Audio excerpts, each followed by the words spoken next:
Stitch number 1 and stitch number 2 on the Pfaff Ambition 1.0 sewing machine look very similar, but stitch number 2 is a triple straight stitch. Now, if you did not know that, if you touch the arrow pointing down, here is the definition of each of the utility stitches. So as we go to a triple straight stitch, I also notice that stitch number 7 is a triple zigzag. So let me show you both of these. I'm going to touch the check mark that will pick the stitch and then tell us which foot we should be using. We'll notice we want to have foot 0A on, the IDT or dual feed engaged, and my tension's between 3 and 5, which it was a little lower because I was doing a different stitch and I'm turning that back to 4. And I am going to stitch on the diagonal or the bias of this fabric first to really show you a couple extra things about this stitch. So what it's going to do is it's going to take 2 stitches forward and 1 stitch back.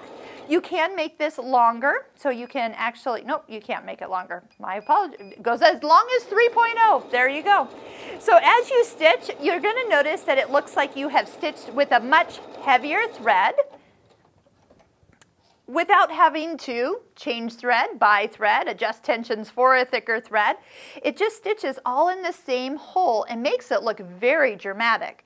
It's great for top stitching. It's also good to reinforce something that's even on a curve, and that's why I stitched it on the bias, is because I wanted to show you it's actually also a stretch stitch. So on like a seat of a pair of pants, that's a perfect stitch to stitch along the crotch area because it really will make it nice and secure but still have the stretchability that we will need in that area. If I go ahead and pick stitch number 7, since now we know that that is there, let's go ahead and I'll just stitch this beside it. But now you're going to have an extra heavy stitch that is a zigzag. This one I do know we can lengthen out and also make a little wider. So we can change that as we go.